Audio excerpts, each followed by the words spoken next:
And the action begins in the co-main event. Introducing first, a multi-time champion ready to make a statement in his UFC debut. Here is Iron Michael Chandler.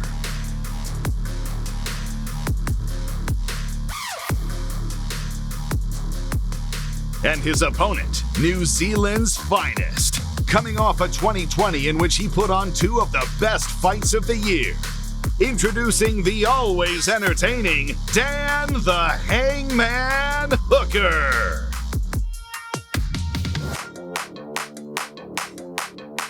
And all roads lead to the main event. It's the much anticipated return of the double-weight world champion. A man who's changed the fight game forever. The owner of the fastest knockout in UFC title fight history. Here is the Irish megastar, the notorious Conor McGregor.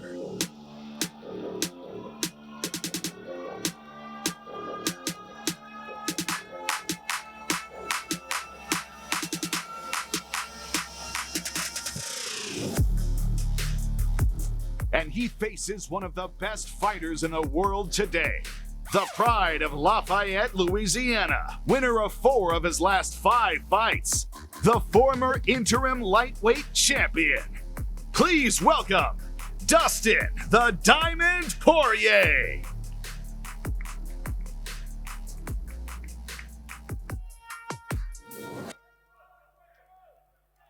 What's up, Abu Dhabi? How are you guys? Thanks for coming out today. We appreciate it. Who's got the first question? Conor, I'd like to start with you. Welcome back, of course.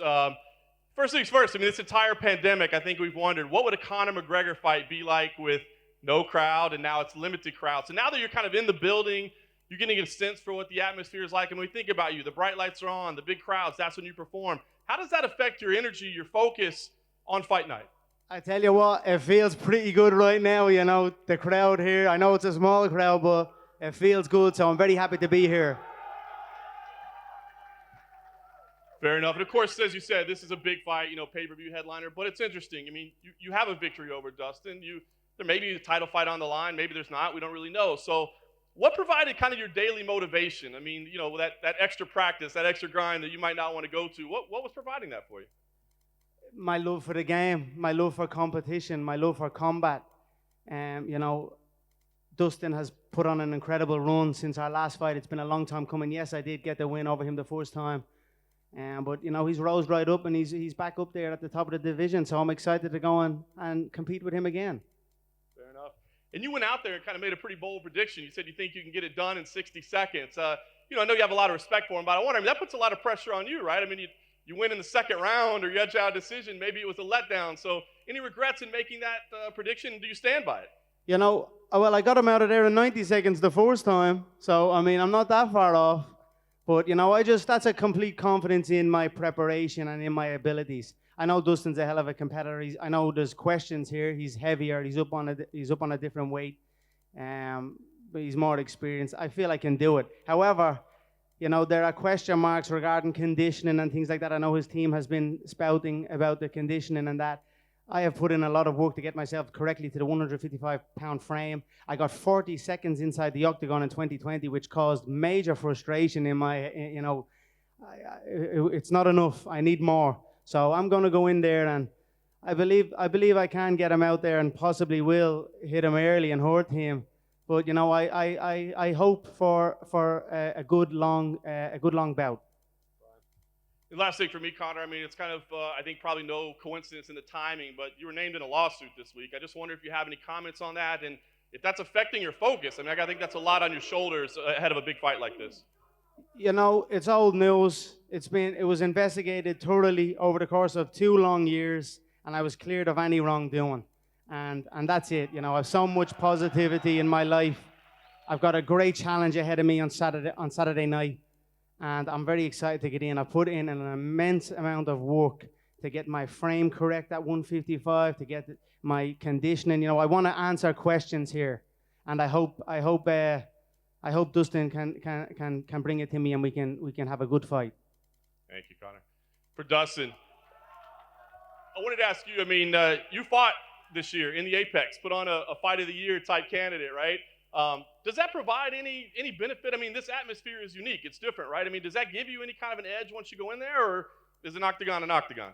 An octagon's an octagon. It's good. It's actually good to see us moving in this direction and fans coming back. That's the direction we need to be, opening things up as safe as we can. And the UFC and Abu Dhabi here are doing that. So I'm excited to put on a show for these guys. Yeah. And Dust, I know that you've committed your life to this game, right? Sacrificed everything. You never had a $100 million boxing match. You know what I mean? You don't have a whiskey brand that's distributed around the world. I know you like the saying 25 minutes to make life fair.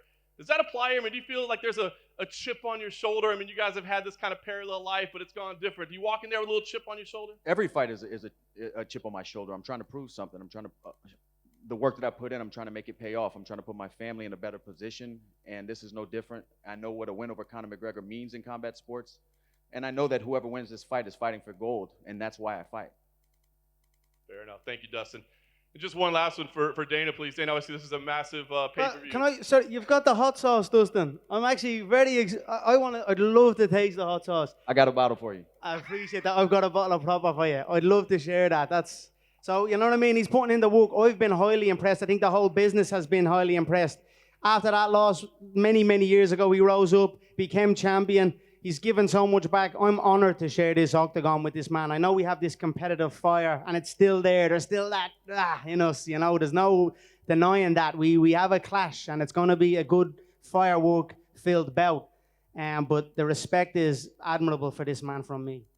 I don't want to make it seem like we're up here giving each other back massages, but Conor's, I just want to clear the air. Conor's team, Mcgregor Sports Entertainment, did reach out to my foundation, and they are, starting the donation to the Good Fight Foundation, and we have huge, huge plans for that. So, Conor, man to man. My pleasure, brother. My pleasure. Thank you. You're going to help a lot of people with that. Yes, and you. Maybe you could help him with the distribution deal for the hot sauce. Of course, no problem. I got to taste it first, though. I don't put my name to something unless it's the proper, you know what I mean? Unless it's the finest. I got you. You'll taste it Sunday morning, then I'll give you a bottle after, yeah? It's perfect. Fair enough. Dane, I just want to ask you, like I said, I mean, this is a huge pay-per-view event to kick off the year. You kind of stirred the pot a little bit with the piracy, the online streamers. They want to come after you and give this thing away. So, any regret in kind of maybe stirring the pot a little bit? I'm glad you asked me about that because we got one. We got him. We're watching this guy right now. All you have to do is turn it on Saturday, and we got you, fucker. I can't wait. Turn it on Saturday, streamers, and see what happens. Thank you for asking me that question. Pipe down. Who's next? Question for Michael over here. Welcome to the UFC. This is your first real big press conference in your new home. I don't think anyone for years thought you would be here. So what are your first impressions of the UFC fans now at this press conference? This is great, man. Thank you. I appreciate it. It's awesome to be kind of a historic night. 10 months of not having any fans during a worldwide pandemic. It's nice to share this opportunity with the fans, man. It's been a long time coming, and there was moments where I wasn't sure if I would ever make that jump to come over. The circumstances needed to be right. It needed to feel right. A couple months ago, having that conversation with Dana, it felt this is where my new home needed to be, and everything has been wonderful thus far, and I'm excited to go out there, start this new chapter. Got a blank page on Saturday night to start this new chapter of my career. I'm excited to get out there and compete. And I know you're not looking past Dan, but you had said in the media day you were looking forward to at least sizing up Conor, being around him, seeing what he's about. So have you seen him in the hotel? And if you haven't, what do you think now? No, I have not. No, this is just the first time I saw him, man. He's looking dapper as always. Conor McGregor, typical Conor fashion. But I've been outside of the UFC, and I told Dana this in our conversation. Every single time that I trained for one of the guys that I stepped inside of the cage with, I wasn't training to fight them. I was training to fight the number one guy in the world. The number one guy in the world has always been under the UFC banner. I was always training to fight to beat that guy. So. Sizing everybody up. Last time I was here on Fight Island, saw Khabib, saw Gaethje. Man, these are the upper echelon, the world class guys that I've wanted to compete against since day one, and now I get that opportunity. Just got to go out there and take care of business on Saturday night. question for Dan. A lot's made with Michael's wrestling credentials. You, of course, have a very extensive striking background. So what do you make of Michael Chandler's striking inside the octagon? He's aggressive. The guy comes out. He's a fast starter. So I'm expecting by the end of that first 5 minutes, we're going to know how this thing's going to play out. I'm expecting him to come at me. I'm expecting a fast start. But I'm not one to back down to a challenge. And then question for Connor. Max Holloway declared himself the best boxer in MMA. You kind of laughed at that on Twitter. So I'm wondering, how would you rate the three gentlemen up here's boxing compared to yours? I tell you what, the last press conference I done with Cerrone, it was just myself and Donald up here. You know, this time we've got 3 other men, 4 of us, and we're all in the same division. So, you know, they're opponents, potential future opponents, and I'm very excited about that. That's kind of what halted me in 2020 before the pandemic even hit. It was like nothing really presented itself. Well, here we've got 3 up here. You know, we've got Max skateboarding in the hallway back at the hotel. So I'm very happy with that. And, you know, I'm very excited to see how the bout goes in the co-main event. I know the two men know the magnitude of where they are at, and I'm excited. You know, that's gonna breed an exciting fight-filled fight. You know what I mean? It's gonna be a lot of power thrown. I would tell the 2 lads if there's any stalling or any situation like that, you know, to be separating and let the shots fly, because there's a lot at stake here, and I wish both men the best of luck. And a question for all 4 gentlemen up there. A unique situation, 4 dads fighting on Saturday in the main and co-main event. So are your kids aware of what's going down on Saturday? Are you going to let them watch? I know Connor has Connor Jr. and his kids here, but are you going to let your kids watch on Saturday night? Sorry, say that again. Was that to me? Say all 4. Are all 4 gentlemen's kids going to watch the fight on Saturday? You know, my kids will watch. I'm at having them prevalent all fight week, you know, giving them the experience. They're a little young, though. I don't think I'll have them in the arena for the actual bout. But they'll be watching their daddy for sure. And I look forward to going back after the fight. I know my son will be sleeping, but he knows Daddy does MMA. He knows what MMA is, and we'll go watch the masterpiece after the fight when I get home and get to spend time with him. And my daughter knows what I do, obviously, but we don't really let her watch.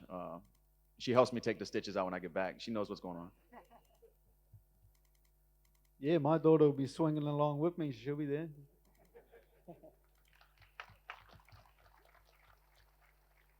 Who's got the next question? Well, one more for you, Dana, right here. Habib did an interview yesterday saying he still doesn't want to make his mom upset by returning. Have you seen that interview, and have you spoken to him again since your initial conversation? I told you guys, we'll see what happens this week. We'll get him. We'll get him.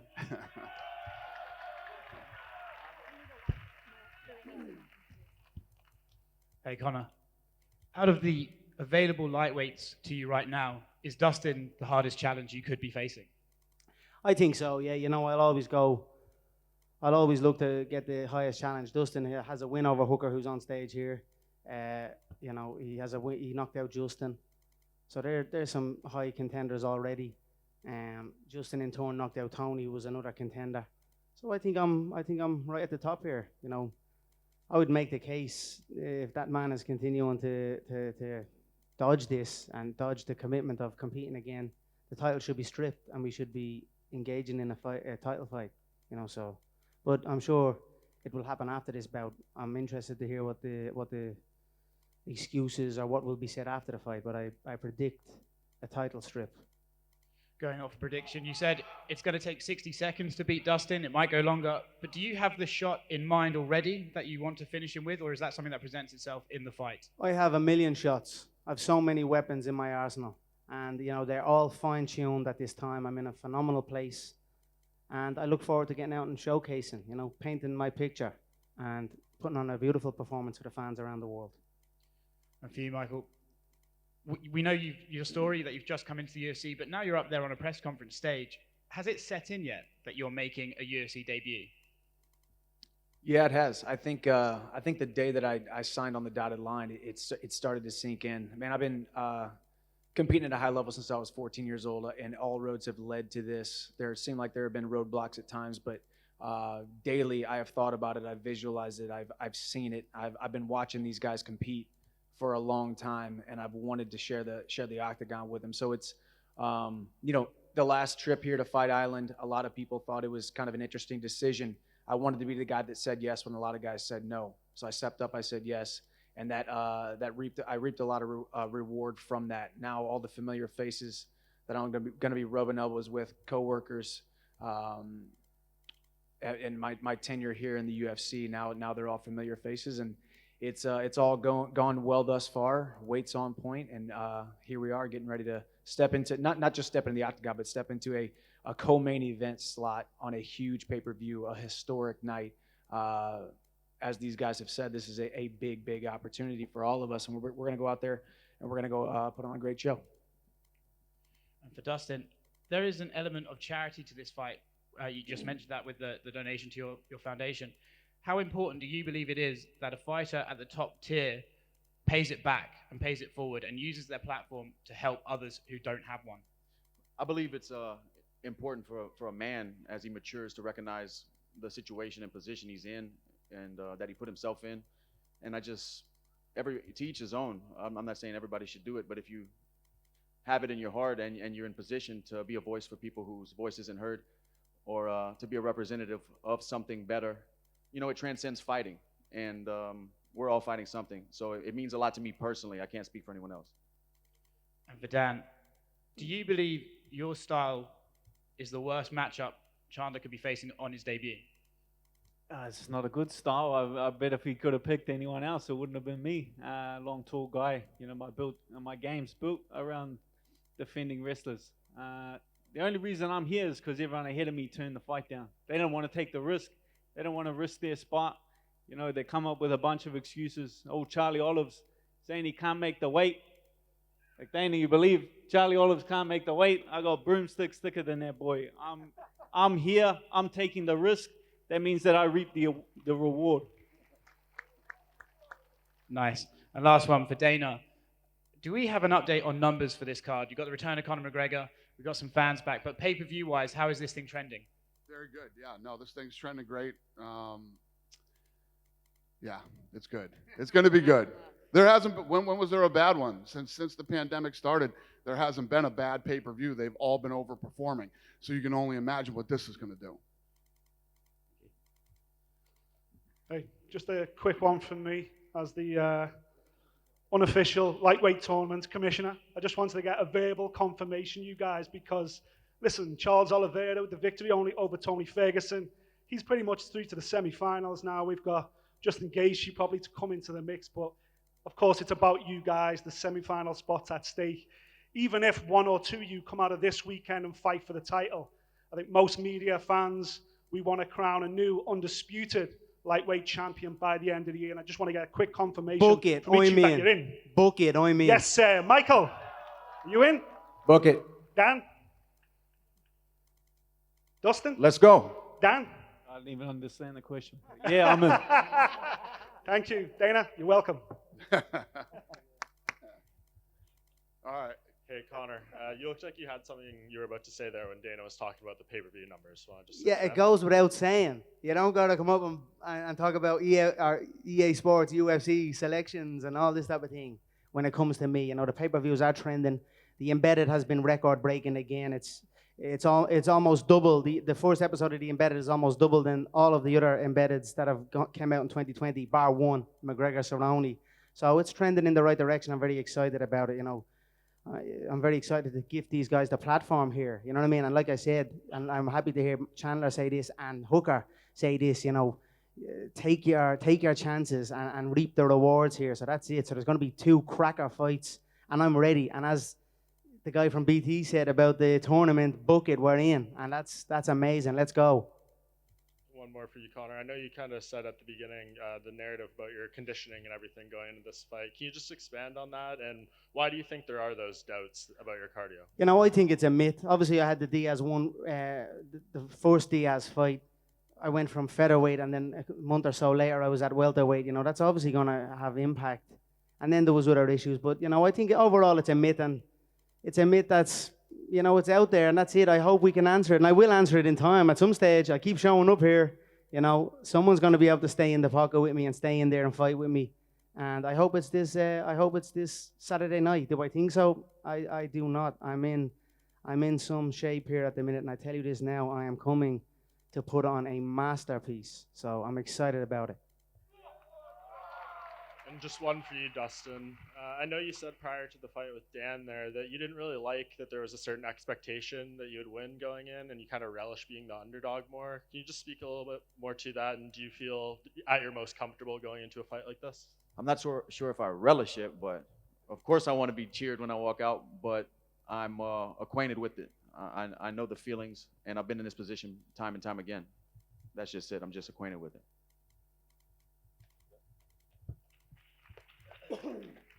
Hey, question for Connor. How you doing? I've enjoyed listening to you talk about, getting the frame right for 155, and it struck me that it's kind of crazy that you've only competed there twice. You've been in the UFC for, 7 years? You've only competed at 155 pounds twice. Is that your ideal weight class, do you think? Do you think that's where you operate at the highest level? I've done pretty good in all the other ones as well. I've done good in them all. I've secured belts in multiple divisions, and I've secured knockout victories in multiple divisions.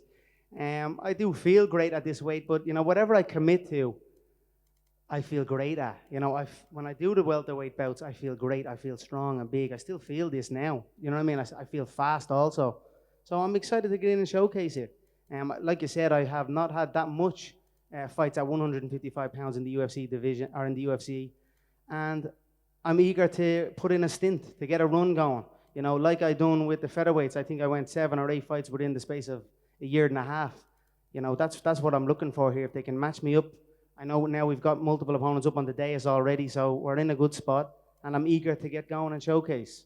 I feel this is the best I have ever been for sure, and I'm at 155 pounds. But if I go back to 170 pounds, you best believe that'll be the best I'll be at also. So it is what it is. Yeah, and you one tweet that you made, I don't know exactly when you put it up, but you said that after you won the 155-pound belt, you wonder maybe you should have jumped up and gone for that 170-pound belt right away. And I just wonder, obviously things have worked out well for you. The Mayweather fight made you a whole lot of money, but have there ever been, do you think about that sometimes? What would have happened had I not left the sport? Sometimes I think, man, I should have just stayed in the featherweight division and fought Ricardo Lamas and all those type of guys, you know what I mean? And just been in the featherweight division. I always look to challenge myself and seek greater heights. And although I have been the champion at 155 pounds, I have not had much time at this weight in the UFC, and this is what I wish to do now.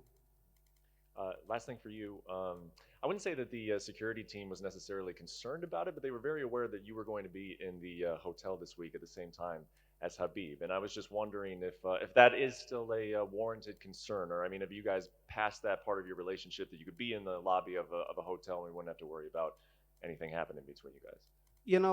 All of those events were 2018. It's now 2021. What I will say is, as long as we fight again, there'll be no issue, and that's it. If he continues to run, well, I'm not sure. We'll see what happens. And I got one for you, Michael. Obviously you've been asked a lot about being in the new promotion and what it feels like to be in the UFC. I wonder what it feels like to be on the stage with these three gentlemen. And is this a different caliber of opposition that you've been in contact with throughout your career? Is there truth to that, or do you feel like throughout your career you have been, amongst guys who are of the same skill level as these guys?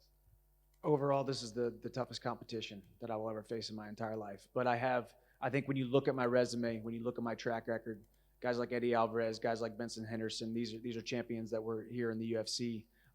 Granted, it was a couple years later, but I've been competing at a high level since I was 14 years old, as I said. So I've been dreaming of this day or visualizing this day just in case it ever did come. And now I'm fully prepared to take the opportunity head on. And absolutely, all these guys are the best in the world. And the UFC lightweight division is the most hyped, most electrified, most energetic division in the UFC today, and it was a perfect time to insert my name into the mix. Thanks, guys. This question's for the Diamond, Dustin Poirier. You fought in this country before to unify the lightweight strap against Habib Nurmagomedov. Is this stage greater for you than UFC 242? It's obviously a huge fight, but fighting for the world title is the biggest fight you can get to me, because that's the reason I fight. I want to be the undisputed world champion. I'm still chasing that goal, and I know this fight here gets me one step closer to that. So. This question's for the notorious Conor McGregor. What separates the fighter Conor McGregor from the business mogul Conor McGregor? I bring all of the discipline and the drive that I learned in my martial arts training and preparation and competition into the business world, and it's helped me tremendously. It's why I always would urge any parents around the world to get their children into martial arts, any type of combat sport. And it's not necessarily to compete. If they wish to compete, well, then they can compete. But the things that they learn through martial arts, you cannot learn it anywhere else, and it will translate into many other things, especially the business world. So it's pretty much the same, two of the same. And lastly, for Michael, you've sized up all of these lightweights now. The last one here is Conor McGregor. You've rubbed elbows with all of them. What do you make of this guy sitting next to you? Hey, he is exactly who we think he is. He is exactly who he thinks he is. He's got a track record. He's a global superstar for a reason. But all of that doesn't matter when you step inside that octagon when the cage door closes. We all know that. He knows that. But as far as the man, as far as what he's accomplished, as far as, just as you alluded to, outside of the cage, what he's done eyeball-wise, attention-wise for this division, for this promotion, it's nothing short of amazing, and it's awesome to share this opportunity, share this stage with these guys. And it's, as you can see, I think there's a lot of growth up here. I think we've seen a lot of growth in Conor, one of the baddest men on the planet, now one of the most daddest men on the planet. I think all of us, as you alluded to, we're all dads. We all started coming up hungry, humble, and now we're dads and really fighting for a different purpose. So you kind of see that in him. You see that in Dustin. You see that in Hooker. And you see that in myself. So, man, either way, Saturday night, we're all going to go out there, put on a great show. Everybody buy that pay-per-view. Let's go. Appreciate that, brother. Thank you. Connor, how you doing, mate? You've evolved so much in your fighting career, but I think you've always been an artist inside and outside the cage with your fighting style and your ability to sum up things in such a poetic manner. But can you just talk to me a little bit about how you define yourself as an artist? I'm just an insanely driven young man, you know what I mean? I'm passionate about what I'm passionate about, and I give it my all. That's it. I'm a hard worker, true and true. If something needs to be done, Conor McGregor gets it done. Make no mistake about it. That's awesome. Staying on the topic of art, I wanted to read you a quote from 2013 that you said. It's really poignant, and I think it deserves to be read out in full, so just bear with me. I've lost my mind on this game, like Vincent van Gogh, dedicated his life to his art, and he lost his mind in the process. That's happened to me, but fuck it. When that gold belt is around my waist, and my mother has a big mansion, my girlfriend has a car for every day of the week, and my kids' get everything they ever wanted, then it will pay. Then I'll be happy I lost my mind. Can you just reflect and talk to me about how that makes you feel hearing that in 2021? It's been some ride. I've got it done, and I'm up here, mad as a brush. You know what I mean? I've been through it all, my friend. I appreciate that, and it's been a wild ride for me. It's not been easy at times, but what a life! And I tell you what, I wouldn't want it to be any other way. I'm very excited to be back here. I'm very excited to have fans back in the area. I'm very excited with the competition, the multiple competition. I just feel invigorated.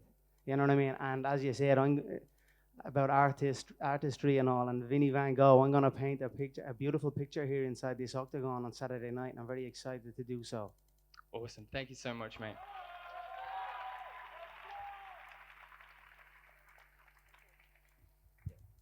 Go ahead, bro. Yeah, it's Ahmed Al-Wasiri from Abu Dhabi Sports. The amazing thing about this sport is we've seen the fighters grow in front of us, and like Conor McGregor and Dustin, they're different fighters since they started over here.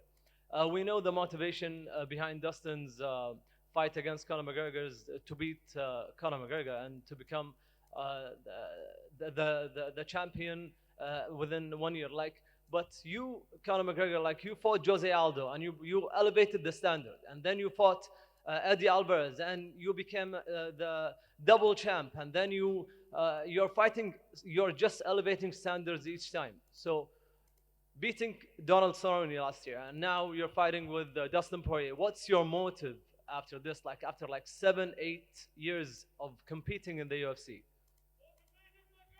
I feel like I'm only starting, man. Everyone kind of wants to, hey, Conor, you've done it all. You're so rich. You're richer than Dana over here. What are you doing here? I'm like, am I not allowed here? I want to be here. I want to perform for the fans.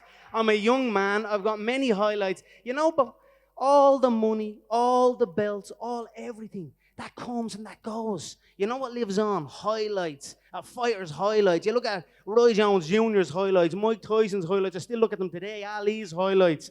I want my highlight reel to be like a movie.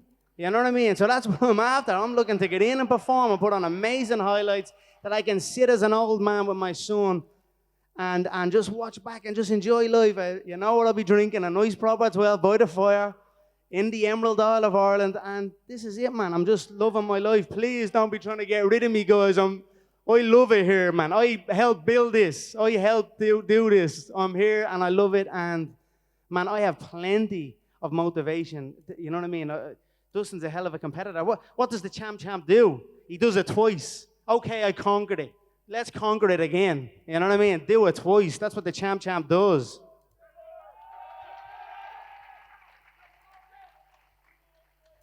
Conor, question down here. Talk to me about how your training camp went in Portugal. I know it was kind of secluded due to the lockdown. You've had secluded camps in the past. Do you think this is something that you want to continue with going forward?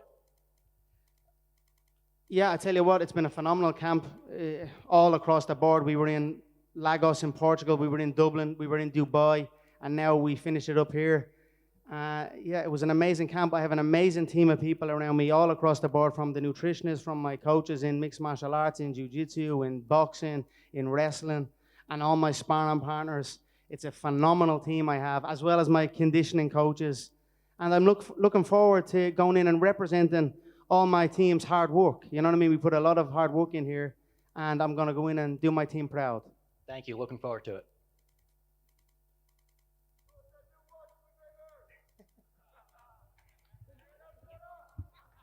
Who else? Yep, go ahead. Dustin, everybody's talking about how much you've changed as a fighter since the last time you fought Conor. What would you say is the main thing that changed in your game and that would make a difference this Saturday, whether mentally or physically?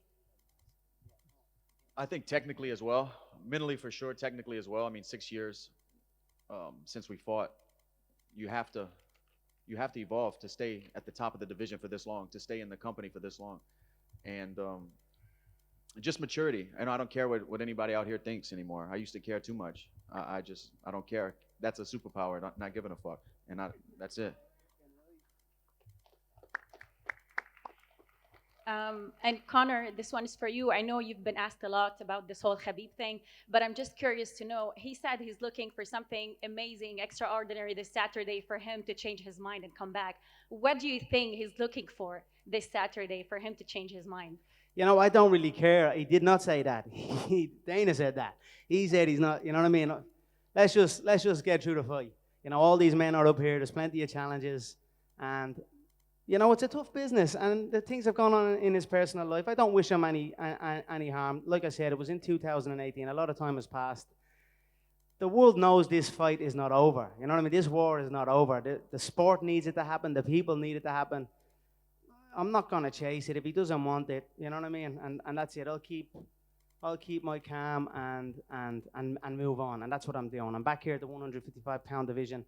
I'll show the world what's what over time, and that's it. And it begins on Saturday night against Dustin Poirier. Finally, my last question. I heard Dustin say that he actually kind of enjoyed the fights during this past year without a crowd because he felt it was a bit more intimate and he was more focused. I would like to know, does having or not having a crowd affect you in any way when you're inside that octagon, or not really? You just forget everything. Yeah, outside. no, a fight is a fight for sure. You're inside that octagon. It's you know, I was actually very, very excited to compete with no crowd. You know, at the start, I was like, oh, I don't know, you know, but over time, then I was like, I really wanted to see and hear my power and my velocity and, you know, my precision. I wanted to hear my shots whistle through the air, you know, with no background noise, and really you know, put a statement out there of the difference. And I was almost, you know, I was close. I almost got to do it, but there's not that many fans, only a couple of thousand. My power, my speed, my precision, my velocity, you know, my whistle will still whistle strong on the night, and I'm excited to show. Thank you. Thank you, guys. We appreciate it. We're going to square these guys off for photo ops, and we will see you tomorrow. Thank you, guys. Thank you.